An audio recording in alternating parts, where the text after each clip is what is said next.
Halo, selamat pagi semuanya. Perkenalkan, nama saya Naomi Oktaviana Kogoya dengan NIM 248310005, jurusan Hubungan Internasional, Universitas Sains dan Teknologi Jayapura. Baik, di sini saya akan menjelaskan sedikit hasil presentasi saya. Tugas ini saya buat untuk memenuhi mata kuliah diplomasi. Judul atau tema yang saya ambil yaitu konflik Korea Utara dan Korea Selatan. Baik, kita akan masuk dalam materi pertama. Di sini saya akan jelaskan sedikit sejarah berdirinya kedua negara. Yang pertama yaitu Korea Selatan, Republik Korea ROK didirikan pada 15 Agustus 1948 dengan presiden pertama Syngman Rhee. Perhaluan demokrasi liberal dan pro barat. Korea Utara, Republik Demokrasi Rakyat Korea Utara, DPRK, didirikan pada 9 September 1948 dengan pemimpin Kim Sung, berhaluan komunis dan pro-Soviet. Kita akan lanjut. Baik, di sini awal mulanya perang antara kedua negara. Saya akan jelaskan sedikit awal mulanya perang kedua negara ini. Pada 15 Juni 1950, Korea Utara menyerang Korea Selatan untuk menyentuhkan Semenanjung dengan ideologi komunis. Perang berakhir dengan gencatan senjata di 1953. Bukan perjanjian damai, sehingga kedua Korea secara resmi masih dalam kondisi perang. Kita akan lanjut. Di sini sebab atau penyebab terjadinya perang antara kedua negara. Saya akan jelaskan beberapa penyebab utama. Pembagian Korea pasca Perang Dunia Kedua. Korea terbagi di paralel 38 utara didukung Uni Soviet, Selatan didukung oleh Amerika. Jadi Korea Utara nih didukung penuh oleh Uni Soviet dan Korea Selatan didukung penuh oleh Amerika Serikat. Perbedaan ideologi pun menjadi penyebab utama ya. Jadi Korea Utara lebih ke komunis, Uni Soviet, dan lebih ke Tiongkok, dan Korea Selatan sendiri lebih ke demokratis dan pro Amerika atau pro Barat. Baik, penyebabnya invasi Korea Utara Korea Selatan 25 Juni 1950, pasukan Korea Utara dengan dukungan senjata dan logistik dari Uni Soviet atau Tiongkok menyerang Korea Selatan melewati garis demarkasi. Dukungan internasional. Amerika Serikat dan PBB menganggap invasi ini sebagai ancaman penyeberangan komunisme dominant theory. Uni Soviet dan Tiongkok mendukung Korea Utara sebagai bagian perjuangan komunis global. Jadi kita bisa ketahui bersama di sini pertama Korea Utara ini menyerang Korea Selatan, dan pihak yang berada di Korea Selatan sendiri itu di sini ada Amerika Serikat dan Perserikatan Bangsa-Bangsa atau PBB. Mereka menganggap ini sebagai ancaman penyerangan yang telah dilakukan oleh Korea Utara sendiri. Baik, kita akan lanjut. Di sini pihak yang terlibat dalam kedua negara ini sudah jelas ya, kita bisa ketahui bahwa blok komunis. Jadi Korea Utara ini lebih ke Uni Soviet atau ke Tiongkok, lebih ke blok komunis. Tiongkok, RRC atau Cina mengirimkan ratusan ribu relawan rakyat Tiongkok pada 1950 untuk membantu Korea Utara. Jadi pada saat perang di tahun 1950, Cina atau Tiongkok ini mengirimkan beberapa pasukannya untuk melawan Korea Utara. Di sini bisa kita lihat gambar yang saya sudah taruh di bawah ini. Itu adalah pasukan yang dikirimkan dari Cina. Saya akan sediakan link atau video yang bisa kita tonton bersama perang yang terjadi. Saya akan taruh di description box di bawah. Baik, kita akan lanjut. Blok Barat atau Korea Utara. Jadi Korea Utara ini dia lebih pro ke barat, dan Korea Utara sendiri dibantu oleh 16 negara. Saya akan bacakan 16 negara atau 16 negara tersebut yang membantu atau yang mendukung Korea Utara. Baik, di sini yang pertama ada Amerika, Inggris, Kanada, Turki, Australia, Filipina, Belanda, Kolombia, Prancis, Yunani, Thailand, Ethiopia, Afrika Selatan, Belgia, dan ada beberapa lainnya. Baik, kita akan lanjut. Amerika Serikat menjadi pendukung utama, mengirim pasukan besar senjata dan logistik. Jadi pada saat Korea Utara melakukan penyerangan terhadap Korea Selatan, Amerika dan PBB memberikan bantuan logistik kepada Korea Utara dan memberikan bantuan serta distribusi lebih dari 15 negara. Baik, kita akan lanjut. Ya, di sini analisis konflik Korea Utara dan Korea Selatan dengan 4 instrumen diplomasi. Saya akan jelaskan instrumen pertama, yaitu perdamaian atau negosiasi.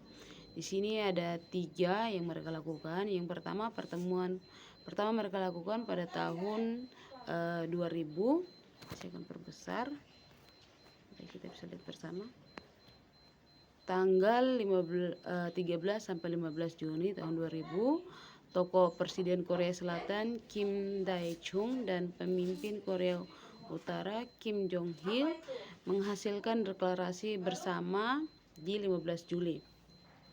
Kesepakatan reunifikasi damai, kerjasama ekonomi, dan pertemuan keluarga terpisah memberikan dorongan besar bagi dialog. Kim Dae-jung mendapatkan hadiah Nobel Perdamaian tahun 2000.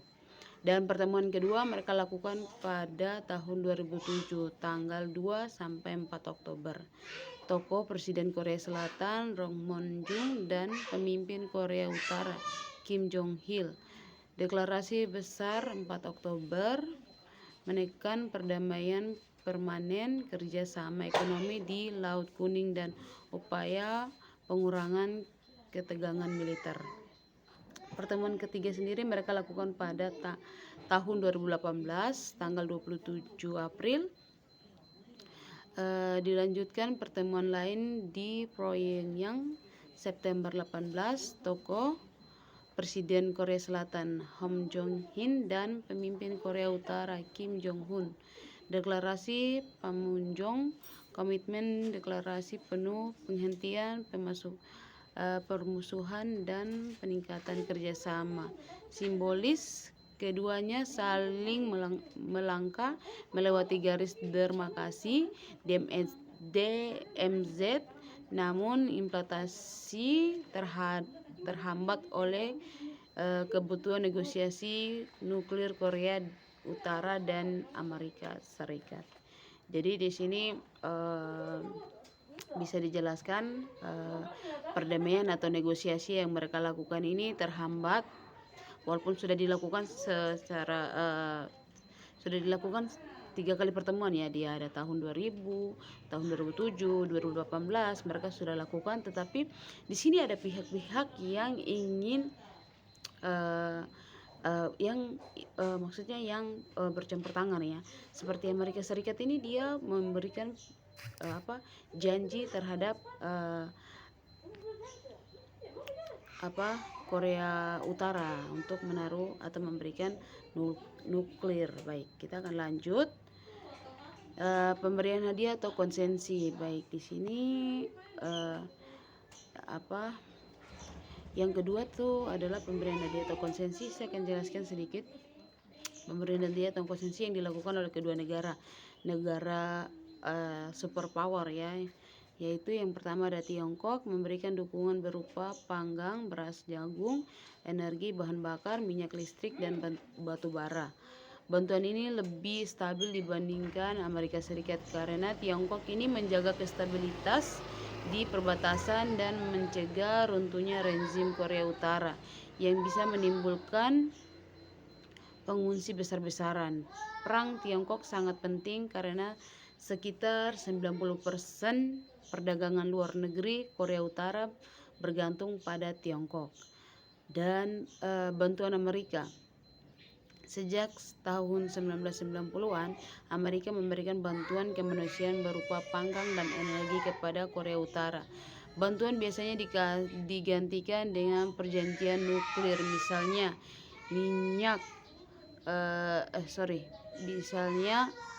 Agreement Framework 1994. Amerika janji membangun reaktor nuklir sipil dan memberi minyak berat sebagai implikasi perhentian program nuklir Korea Utara. Pada era Six Part Talks 2003-2009, Amerika Serikat juga menjanjikan bantuan energi dan panggang jika Korea Utara mau menutup fasilitas nuklir. Baik, kita akan lanjut. Ini yang ketiga. Yang ketiga itu menciptakan perselisihan. Baik, di sini ada pertama yaitu perang Amerika Serikat dan Sekutu.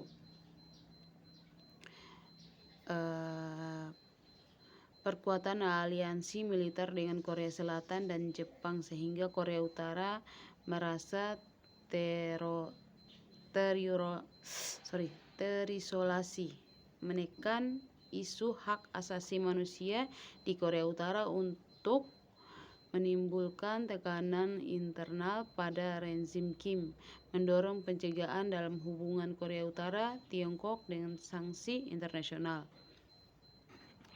Ini perselisihan yang dibuat oleh Amerika dan Jepang ya terhadap kedua negara ini.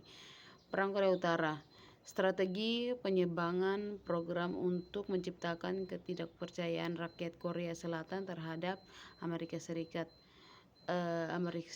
dan pemerintah Seoul menyebut pemerintah Korea Selatan sebagai boneka Amerika, melakukan provokasi rudal uji coba nuklir agar timbul perdebatan di Korea.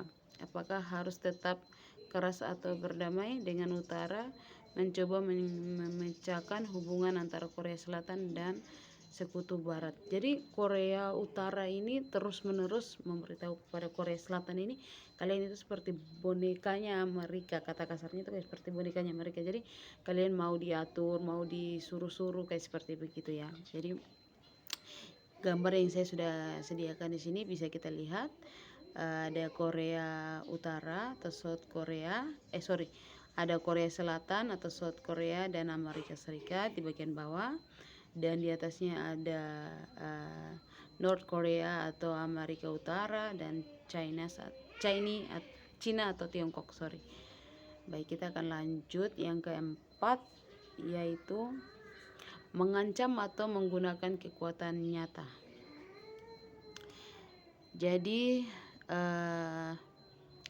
PBB atau Perserikatan Bangsa-Bangsa sejak Dewan Keamanan PBB menjatuhkan berbagai sanksi kepada Korea Utara, antara lain larangan ekspor senjata, batu bara, mineral, tekstil, pembatasan impor minyak dan bahan bakar, memperkuat aset dan larangan perjalanan bagi individu tertentu. Tujuannya menekan Korea Utara agar menghentikan program nuklir dan rudal. Dampaknya itu ekonomi Korea Utara semakin terpuruk. Namun Korea Utara tetap bertahan dengan bantuan Tiongkok menyeludupkan sanksi, kadang justru dipakai rezim Kim sebagai propaganda dunia, memutuskan kita harus makin kuat. Baik, saya akan jelaskan secara singkat sedikit. Di sini mengancam atau menggunakan kekuatan nyata. Kita bisa lihat secara jelas PBB, Perserikatan Bangsa-Bangsa ini mengancam Korea Utara untuk menghentikan serangan nuklir atau rudal terhadap Korea Utara dengan beberapa yang mereka larang, itu kayak ekspor senjata, batu bara, mineral, tekstil, perbatasan impor minyak dan bahan bakar. Jadi mereka menggunakan segala cara untuk menghentikan serangan Korea Utara terhadap Korea Selatan. Tetapi Korea Utara ini tidak pernah berhenti, dia tetap kekeh atau tetap teguh karena ada negara superpower juga seperti China yang berada di belakangnya untuk membantunya. Jadi dia tidak begitu mengalah langsung, tetapi dia tanamkan kepada rakyatnya itu kita harus makin kuat. Baik, kita akan lanjut. Korea Utara. Sejak 2006, Korea Utara telah melakukan 6 kali uji coba nuklir, terakhir 2017. Rutin melanjutkan rudal plastik jarak pendek, menegang hingga ICBM anti benua. Tujuannya menunjukkan kekuatan militer jadi alat tawar diplomasi, mencegah invasi Amerika Serikat dan Korea Selatan, menarik konsensi ekonomi politik dan dunia internasional. Dampaknya meningkatkan ancaman keamanan di Asia Timur, memicu perlombaan senjata. Korsel dan Jepang Jepang berperkuat sistem pertahanan rudal. Baik, itu adalah kekuatan nyata yang dilakukan oleh sebuah negara superpower seperti Amerika Serikat, China, dan juga PBB. PBB sendiri ini adalah Perserikatan Bangsa-Bangsa, jadi dia juga punya superpower atau punya kekuatan ya untuk menekan suatu negara untuk tidak melakukan hal-hal seperti begitu. Baik, sekian dan terima kasih.